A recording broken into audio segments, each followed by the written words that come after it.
Good morning, ladies and gentlemen. We are here with a great conversation between important filmmakers and also a film critic, and I myself as a curator, about two very important films we are holding at the festival, which is Huda Salon by Hani Abu Asad, and also by Mohammed Diab. We have also his newest film right now. We will talk to both of them to discuss several aspects of the film.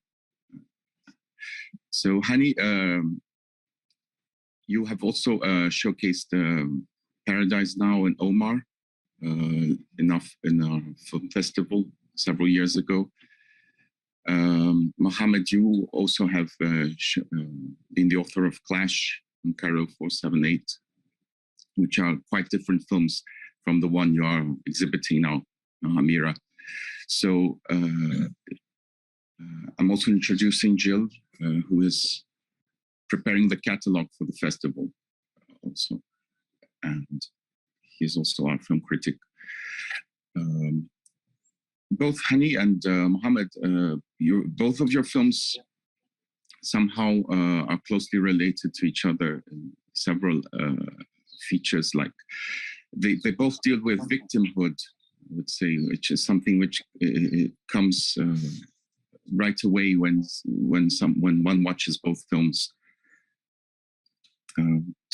I would like to ask you first of all, and then Jill will follow up with some questions. If the film actually, in the abstract sense, it was meant to portray victimhood,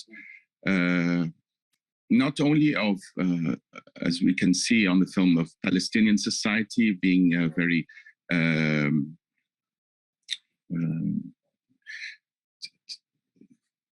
let's see, with its innate problems regarding women, but also as victimhood of the Israeli occupation. So in the sense, both films are a microcosm of what happens in Palestinian and also the way they are manipulated by Israel. Would you like to comment a little bit on that, both of you? I think Hani should start because I want to hear what he's going to say and then say exactly what he says. Okay. In general, what you are saying is right. But art is actually not interested in let's say, just the reality, but more or less how this reality will be portrayed as a painting. So mostly, yes, you know, we are dealing with the real reality of living under occupation, oppression, and self-critique also. You are, you know, in order to fight your oppressor, you have to be critical towards yourself to see how you can make yourself stronger in order to fight better. But at the end, every movie is a painting. And why is that? Because we want actually to keep our, let's say, art in history. We want to, like, in 100, like, let's say, in maybe 2 years, in 10 years, in 100 years, the occupation will die. But you don't want your film to die with the occupation. So you are making kind of a film that will exceed its time and place. So this is more or less what we do with the victimhood, make it universal and also timeless, that it will exceed its let's say, place and time in order to keep it in history. This, by the way, why in the history as a witness of how human lived under extreme circumstances. You know, how they dealt with their reality and how they fight, let's say, manipulation, aggression, exploitation. So it's art is a witness of, like, this is the way how you read history. The best way to read history is through art of that time. And this is why we are doing it. Yes, Muhammad. No, Habibi, I was just saying that for me, I am not Palestinian, I'm Egyptian. So, but every Arab in the whole world holds the Palestinian cause in a very close place to his heart. I learned about Palestine exactly like Hani was saying, from Hani's movies, from other great Palestinian filmmakers. And ironically for me, because I never went to Palestine, getting as close as possible was making a film about Palestine, making a film about their life. And I never felt that I understood the Palestinian experience more than the time that I was doing Amira. And it really affected me on a human level. And I always thought, if this is my experience, it could be the audience's experience watching my film, feeling those feelings. And definitely, the idea of victimhood is very, very sensitive. What I think what Hani was saying, and what every one of us is afraid of, is to make a propaganda film, or to make the film that is not cinematic and it's just like saying something. Like, our films are saying something, but they should stay as a piece of art, so it could live forever. But on a human level, I learned, and this is the best experiences in my life, when I learned something through the journey that I've been through. Hani, in Paradise Now, you show suicide bombers and humor. You put in scene, show the same about traitors and as in Huda Saloon.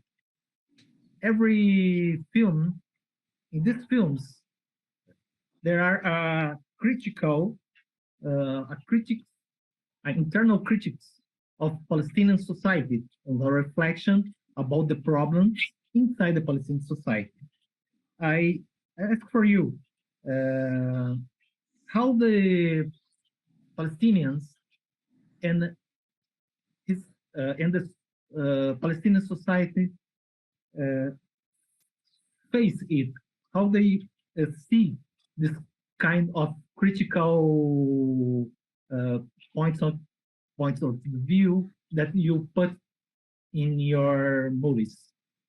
First of all, it's true. I always tend to look critical towards my own society, as I said, with the purpose of making it stronger. You know, the more critical towards yourself, the more you become stronger in order to fight injustice. Most of our people are frustrated because, you know, living under occupation is not an easy life. It makes you frustrated. And some of this frustration can't deal with criticism. Because, you know, like, I have the luxury to look critical towards my society, to myself. I have the luxury. I'm an artist. I have time to think. Most of people don't have this luxury. They are living really, they are fighting every day. They have a harsh time. So they don't value my critical thinking. Although the more important, like, let's say, more influential people that can make a difference, they appreciate the critical thinking because it makes them think better in how to fight and how to resist. So yes, I mean, we have dual response. Mostly people don't like my you know, my point of views. They don't want to see me showing our weaknesses or our flaws, thinking that this will put us in a bad spot in the world, but other part of our society truly appreciate what I'm doing because they know before it's not about like everybody knows the Palestinians are oppressed. You don't need, like, let's say, to make a movie in order to condemn the occupier. The occupier is condemned with or without my movie. But you do a movie in order to make people think. And yes, they appreciate a lot what I do. Okay. It was a little bit different in, for example, your film Idol. Yeah, the Idol was also, you know, life is not just, it's a love letter for, all my movies are love letters for Palestine, but love letters is not just, you know, critical way of thinking. You know, love letter is also sometimes enjoying what you are doing and showing the, you know, the beauty side of fighting injustice. Thank you. Mohammed, we have seen in the recent Egyptian movies that the Egyptian filmmakers like you reflect the Egyptian society. It put in the films different points of the view, different world views, and different social classes in conflict. Liberal secularists against conservative religions, and the problem with the women oppression, and like in Clash, that you put these groups in conflict under the repression, of the state. And I ask for you, do you agree with this, that Egyptian cinema in the last years has this, they have this characteristic, this but in the different social groups in conflicts, like in Clash, and I would like that you talk about this point. I don't think anyone is doing anything intentional. It's just like a reflection of how Egypt is, like a lot of places, capitalism is dividing people by classes. Egypt is more than one country in the same area. We have the 1% who are rich, who are absolutely living in a bubble, who you feel like they're living in the US or a Western country, and you have the absolute poor people, which is the majority, who live in a different country. So if you're talking about anything social, usually you try to portray every point of view. In Clash, which was a political film, everyone, it's not just, wasn't only social classes, it's social classes, it was social classes divided politically. So you try as much as you can. I did that with the Cairo 678 and the Clash. It was the same thing, trying to see that problem or what's going on through everyone's point of view. Because as I told you, Egypt is not the same. It's not just one place. But you don't do it intentionally, but it's just like true to the whatever the topic is. In the case of sexual harassment, we have 3 classes: middle class, upper class, lower class, and everyone is different. The same thing with the Clash, the political world, and how everyone's seeing it, and which side that they're taking its side. But it's very hard these days to make any Egyptian film without talking about class at its core. You have now in the Mostra, the festival, now in São Paulo, one film called Sharaf that reflects this kind of tensions under.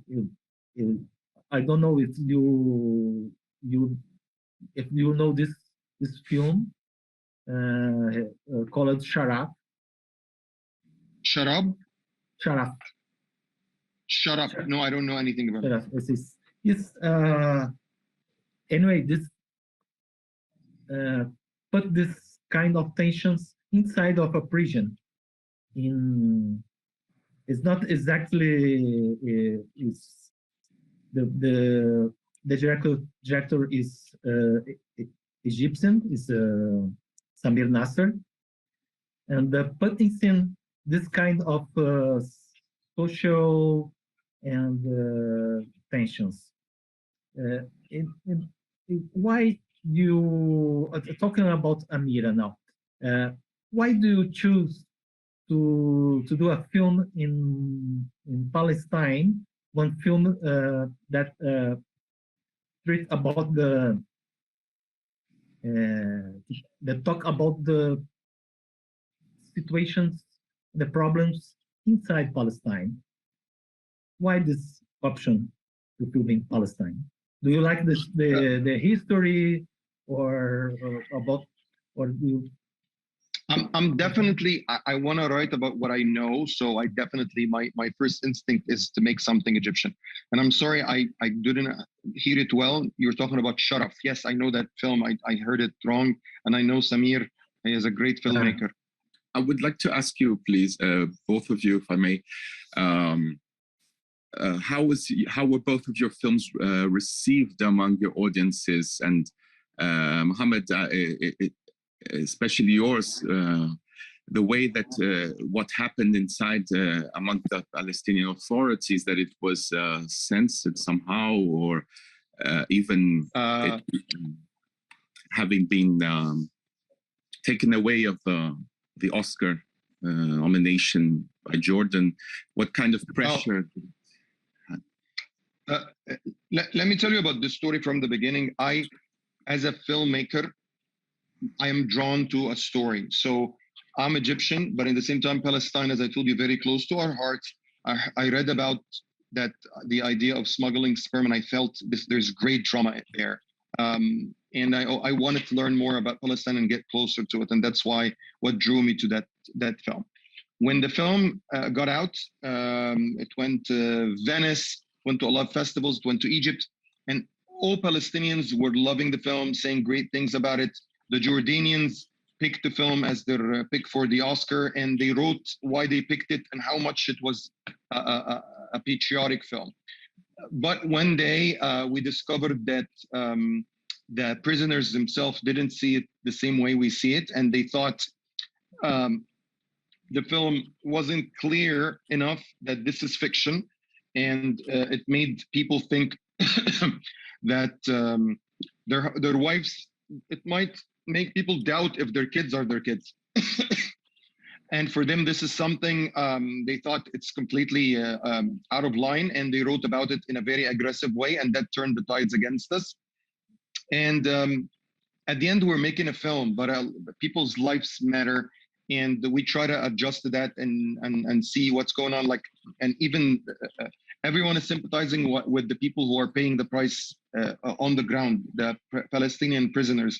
So that's why everyone reacted in a way that tried to accommodate for their feelings. The Jordanians, they believed in the film, and they thought they believed that the film is actually saying such a great message about Palestine, which until this day I think it is. But again, if the prisoners themselves are feeling bad about it, then that's why they respected their feelings. We stopped the film from going to festivals for a while until we talked to them to find a solution. But again, this is a very, very specific case. For me, it's so clear in my mind that this is a fiction, and there was only good intentions in making this film. But because the prisoners are in such a special situation, that's why everyone respected their feelings. Hani, what about you? Your film also dealt with inner issues, social issues, women's oppression, the way that a male authority holds heed among the society. How is it dealt with? How is it received by the in Palestinian in screenings, and was it even showcased in Israel? I don't think it was showcased in occupied Palestine, and I'm not sure. I think it played a couple of times in Palestine before like things exploded. But I want to tell you that this kind of criticism wasn't just for Palestinians, because Palestinians, just like most of all the Arab world, are the same. We are progressing. We're trying to get better, but we still have some problems in our society. And as Hani said, sometimes supporting someone is not just by saying you're great. Sometimes by saying, okay, this is what's left to make you a better person. And it's a question about me, myself. I'm progressing as a human being every single day. So what went through Amira and her family 20 years ago, I might have acted the same. I'm just telling you, as a society, as human beings, as an artist, every day you grow up and you try to learn. So this wasn't specifically for Palestinians. I would say if it's in Egypt, the same thing. If this situation happened in Egypt, it wouldn't have been different the way people were reacting. So if you saw it as criticism, a lot of people told me, you know what? If it's in our society, we would have reacted even more or more aggressive. And that's actually, you're holding a mirror in front of everyone. So everyone is thinking, how would we react? And is this way of reacting right or wrong? Because a lot of people even would be surprised that you're saying that the way the males are acted in that film, that they are oppressors, because actually they were soft compared to a lot of Arabs. I'm not talking again about Palestinians in specificity. And Hani, are you the producer, one of the producers of the Amira? What do you think about this controversy? Well, I have to say that lately I feel everywhere, not just in the Arab world, that people are less tolerant towards other thoughts. So even in the United States, or the West, where 20 years ago, it was a very normal discussion about different views, and now became very aggressive discussion and even canceling the other side. So we are living under the same circumstances worldwide, that if you come up with a different point of view in order to open the discussion, you will be canceled and you will be like aggressively attacked. It happens to us, yes. It's very painful, I have to say. It's very, very painful, not just. And I feel like our society is changing. If I did, as Muhammad said, if we did this movie 20 years ago, no one, mostly will be appreciated. But now, let's say the frustrated voices are very loud, also because of social media and because of politics. Politics are, in general, politicians are supporting identity politics in order to let us fight together rather than fighting the authority. So it's also, you know, it's a policy from the authorities all over the world that they are pushing us to fight about ideas rather than to unite in order to fight the authorities. So yes, it's painful. I have to say, I'm not happy with what we in this time we are living in.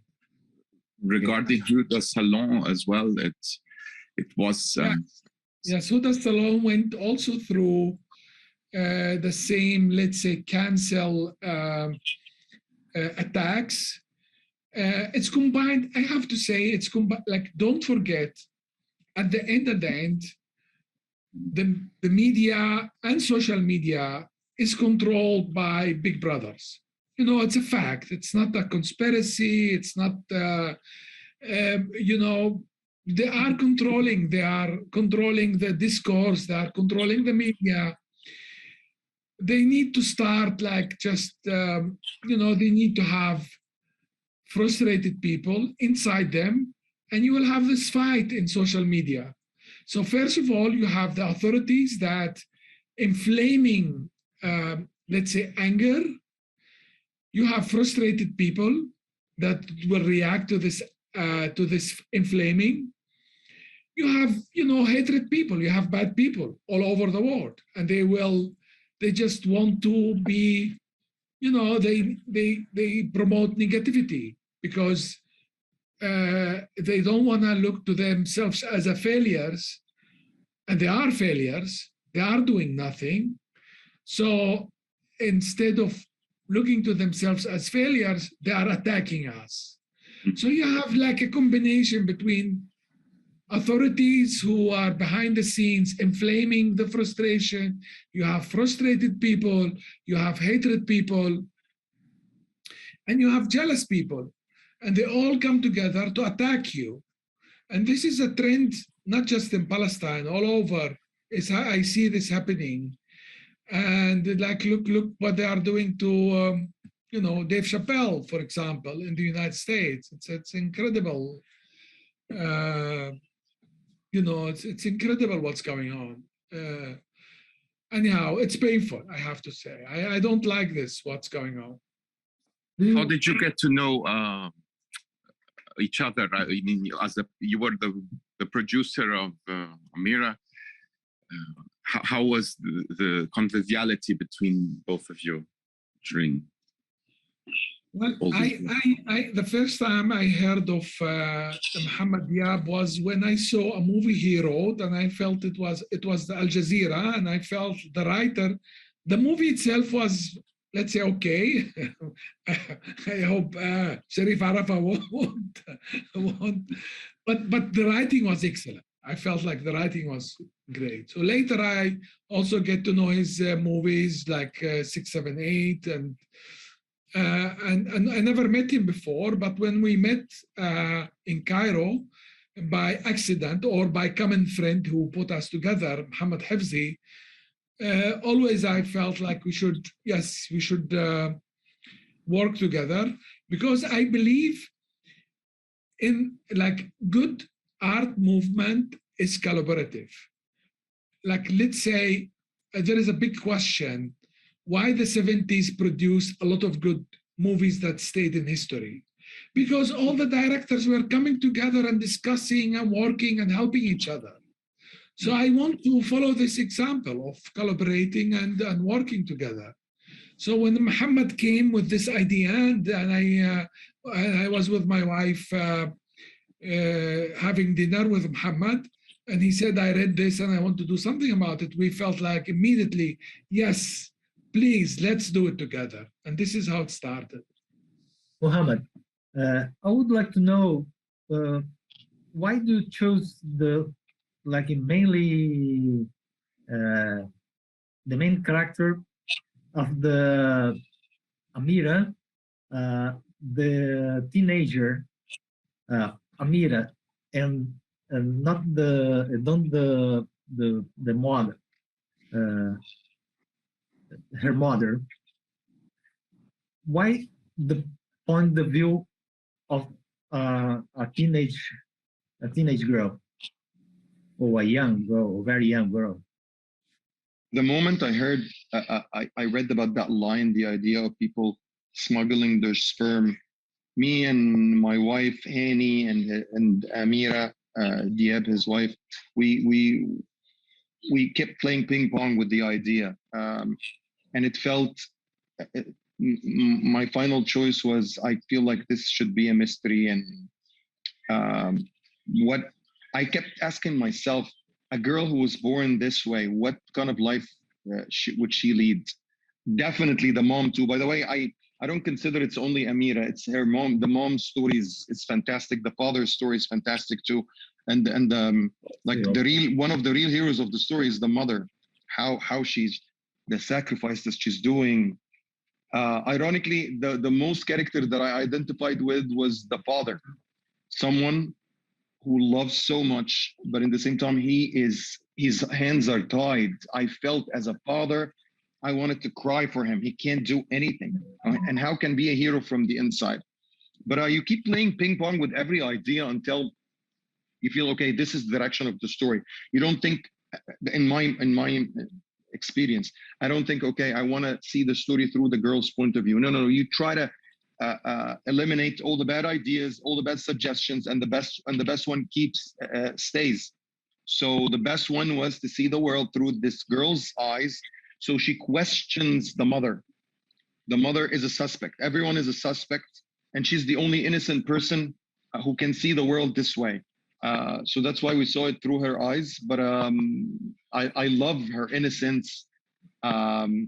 It's every human being on earth has an opinion about Palestine and Israel. When you see it through an innocent person's point of view, I think it's hard for you to take sides, or sometimes you have to cancel your preconceived notions. It was very important to find that girl, that actress that gives you this innocence, that helps you see the story without any preconceived notions. Would like that you talking about the process of the shootings, the choice of the cast, about the actress. It was she's very good, and the creative process during the shooting. Something changing? Do you have do you work with a script or open script? The participation of the actors and actresses. For me, it all starts with a script that I work on for a long while, and after that, you bring in the actors, and everyone adds something. Their characters' best lawyers. Then we go shoot it. I cheated, or I took everything that Hani does in his great films, great Palestinian films, all the crew that he has. So I got the best people. And the best thing about Palestine, there's no star system. So it's very easy to get the best stars to do like a small role. So when you're making a film, you can get the best people. I think I got an all-star cast. I mean, just the main girl was maybe the only one who wasn't known, and we had to find her. And it was a process for a couple of months until we found her. The moment she auditioned, I knew that she's the one. And then we shoot, and definitely there is room for improvisation, just a little bit, just to fix the scene, to make sure the scene is working. But usually, after you have a script, you in my style, you try to stick to it as much as possible. Hani, how about to film in Palestine? It's difficult to film in Palestine, about all the barriers from the occupation. That's the question. What's the main difficulties and the major pleasures to shoot in Palestine? I don't know. You shoot in West Bank or in or other region in Palestine, or Nazareth or other cities? I shot Huda Salon partly in Nazareth in the occupied Palestine of 48, and partly in Bethlehem, occupied Palestine from 67, which is called the West Bank. It's both like 50% here, 50% there. And I choose to do that because the locations, I had in the film two major locations, the one under the ground and the one above the ground. So I found a great place in Nazareth under the ground, and I found a great place above the ground in Bethlehem. Accidentally, they're both biblical cities, Nazareth and Bethlehem. It's very accidental. But I like the idea, accident, you know, in art, nothing is accidental at the end. It's all about how to put together a painting or a, you know, a mosaic that will make sense. And yes, it's difficult in both cities, but as a director, the major job in you as a director is to switch the negativity to positivity.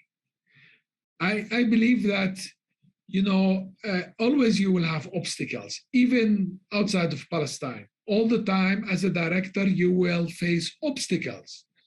So a good director, he will use the obstacles in his favor, exactly like a sailing boat. You know, a good sailor, when the wind is coming towards you and you are sailing against the wind, you know how to maneuver your sailing in order to use the wind in your favor. So this is exactly how a director do in a movie. Always use it can be a very advantage to the result of the movie. It's not easy, like on the personal level. Yes, I prefer to shoot a Hollywood movie where there is no obstacles. I really enjoy being a director in a Hollywood movie. If you let me choose, I will choose a very easy, the easy way, and I would like to, you know, not to have obstacles. But for the movie itself, I think when you have obstacles, the movie becomes better. Hani, regarding the Arab-Israeli community, do you view many differences, especially with women's issues compared to the people living in the West Bank? Because we have the information always that it is exposed to the Western values more than the Middle Eastern ones. So in this sense, someone can be mistaken and regard it with prejudice, you know, the way, for example, women are viewed, like you well showed in your film. I believe that the differences in social class rather than in territories. It's and this is not just in Palestine. Let's say a middle class in Egypt is having almost the same values as a middle class in Palestine, but let's say the poor class, the difference between the poor class in Palestine and the middle class in Palestine is bigger than the difference between the middle class of Palestine and the middle class of Egypt. So the differences are in the class. Let's say middle class are more westernized all over the world, not just in Palestine, which is not, it's not, I'm not like anyhow, it's not always a good thing, by the way, but this is a complete different discussion. Yes, because let's say Palestinian under the 48 occupation, which now called Israel, they have a better, let's say, income. So they belong to a different class, mostly, let's say. Yes, and they react differently to women issue. Not because they are from different territories, just because they have a better income. And why better income makes you send your daughters and your sons to universities and to, you know, education, and they get almost the same education. So they become, let's say, liberal, westernized, call it what you want to call it. So yes, the difference is not because we are in a different territory. It just it happens to be that the middle class is in Palestine 48 is bigger than the middle class in the West Bank, but actually the poor class among Palestinian under the Israeli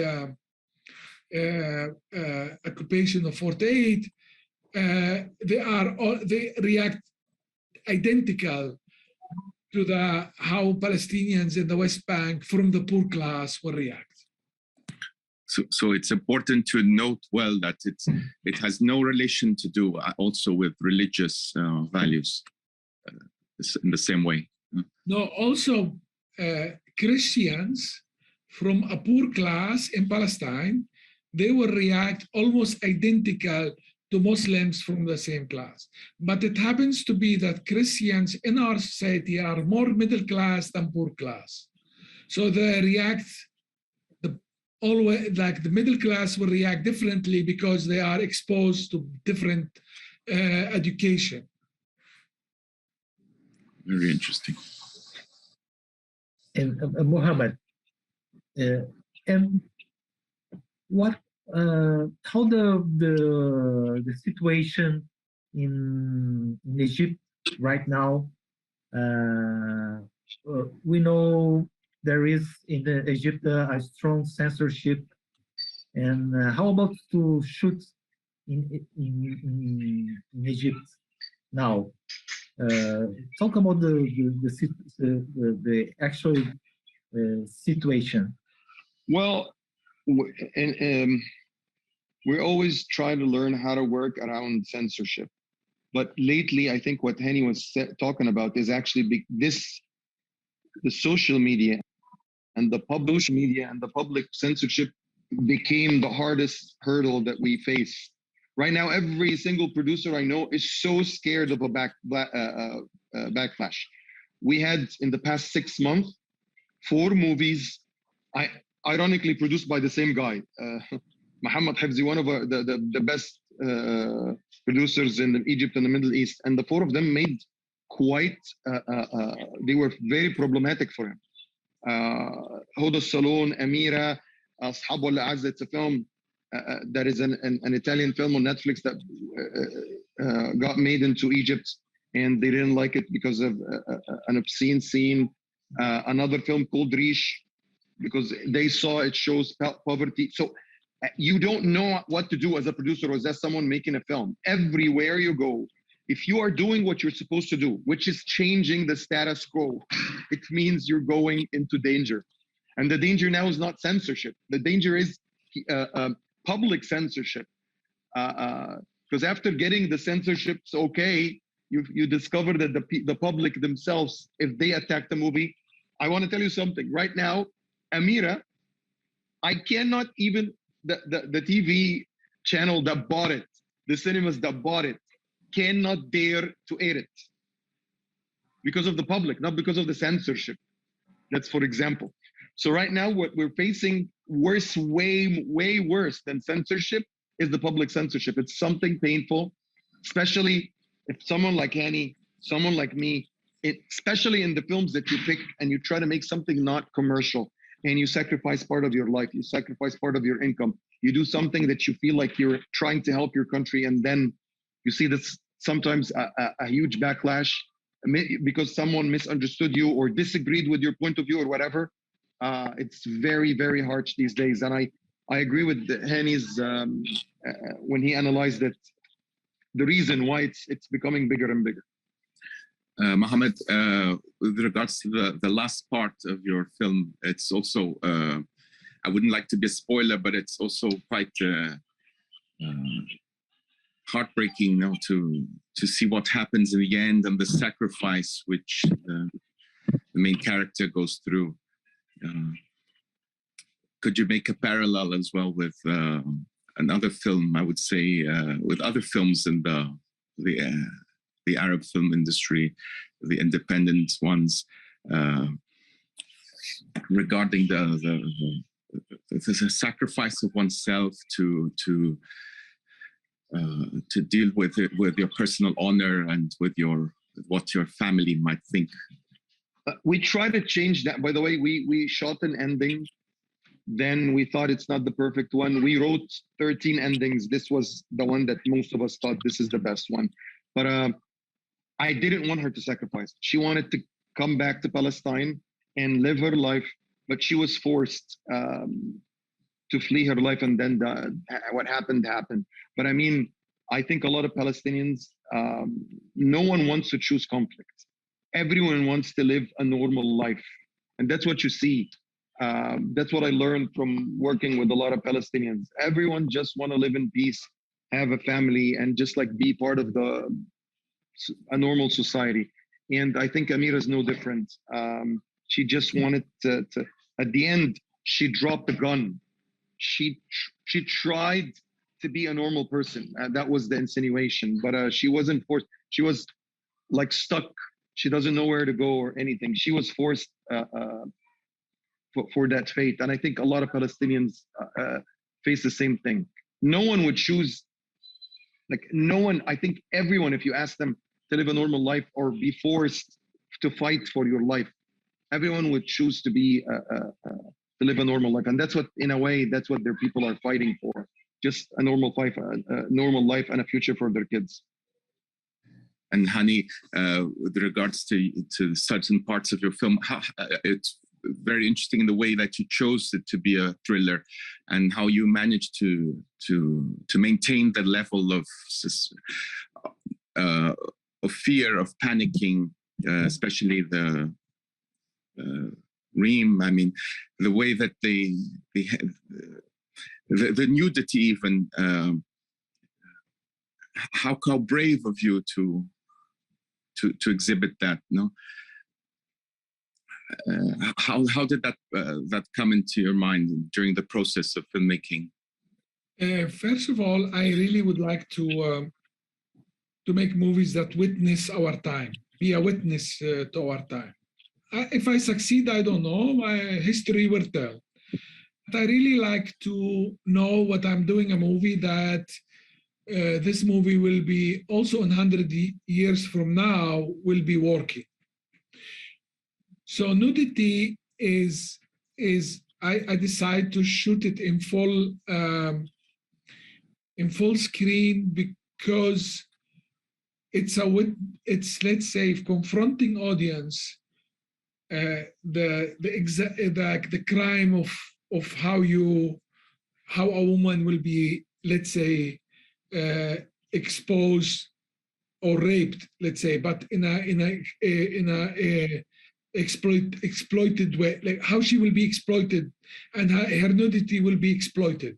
So this is a very uncomfortable scene, and yes, as a witness, I want people to see that in a very uncomfortable way, and to see that nudity in general in movies are meant to create erotics, but nudity can be also disgusting and devastating. So I as a witness, I felt like I should film that as blunt as possible to confront the audience with the horrible exploitation of vulnerable women in Palestine by the Israeli Secret Service. And that even happened. It's something based on real facts that were proven in the 80s, no? As this sort of recruitment in beauty salons. Yes, and it's still happening, unfortunately. And it's happened in West Bank. But I have to say, with all the attacks that being done to the movie, and led, by the way, I believe, by the Israeli Secret Service, still I am happy with the movie, because a lot of women, when they saw the movie, they realized, let's say, and this is also one side why we do movies, you know, to let people think about difficult situation before they happened.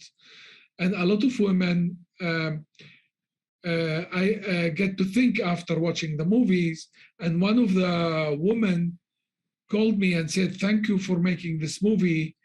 I let my daughters watch it, And after they watch it, I told them, if this will happen once to you, don't be afraid, come to me.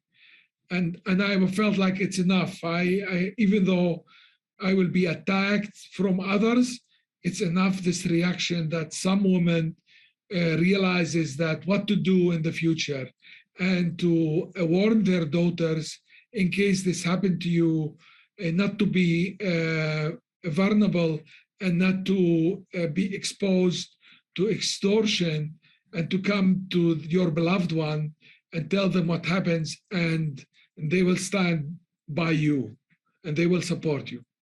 Is there something try to try to censor the censorship or boycotts from Israel, or from this film, or other films that you did? But nowadays, Israel is neglecting me totally. I think all the media, they are just publishing things negative about me, and they don't publish anything that is positive, I think. And they try to neglect me because I think for them it's better not to, just ignore me. I think they ignore me. This is their best strategy now, because they know if they will open a discussion with me, that I can easily win, and this is why they decide to ignore me. So I'm now, I don't exist in their, let's say. Yes. It's not a censorship. It's just, by the way, this ignoring or putting important people in the margins, it's happening everywhere. I mean, nowadays, like the Kardashian sisters are world news, but let's say a thinker like Chris Hedges, it's in the margins. It's incredible. I think most people don't even know who's Chris Hedges, but they know the Kardashian. And Chris Hedges is one of them. I think he's one of the most important writers of our time now, and just few people knows him. 70 years ago, Arthur Miller will be a main news. Yes, everybody will know Arthur Miller. And now, no, writers are pushed to the margins, and just silly people are in the mainstream media. And it's a policy. It's not just by accident. The same Israelis do with us. They ignore even their own intellectuals, and they are like putting them in the margins, and just expose silly and stupid people to become the model of the society. As I know, in the paradise now, Israel tried to boycott, says Palestine don't exist, they can't to receive award because there's no Palestine or something like that. Yes, and they lost because the more you try to censor, the more interest people will get to watch your movies. So they realized, and by the way, the same with Amira and Huda Salon. When people attack these films became more famous than ever, and a lot of people watch them because they heard about them. So the Israelis are a little bit more, let's say, they realize this is not a good way to censor. Ignoring is better. Definitely, like it happened in Israel with their own intellectuals and Jewish intellectuals like Noam Chomsky, and Ilan Pappé, you can say. Yeah, but also filmmakers. The director who did Foxtrot, I think it's a good movie for Zionism, but they've because he's critical towards their own society, they marginalize him. It's very sad actually to see how the world is treating their own intellectuals. That's quite amazing for those who name themselves important democracies, or maybe sometimes the only democracy in the Middle East. Well, I have doubts about democracy in the world, let alone democracy in Israel. But it's a different discussion. Let's not open it. No, definitely, to us, the Israel is not a democracy. No, I think the whole world is it's a fake. It's a really fake. There is no democracy. Of course, we agree with this. It's just a facade, and they are playing with us. If there was a democracy, they won't do what they are doing now, all over. Also in social issues, economical issues, environmental issues, weapons. Can somebody tell me where is the democracy when the United States spent 10 times more on developing weapons rather on healthcare? Somebody can explain to me where is the democracy here? But anyhow, democracy is like, it's a play, it's a facade, it's a Shakespearean play that let some people believe in it, and I don't. I believe in real democracy, but not in this current fake democracy. Oh, of course. Muhammad Zain? We lost him. Yeah.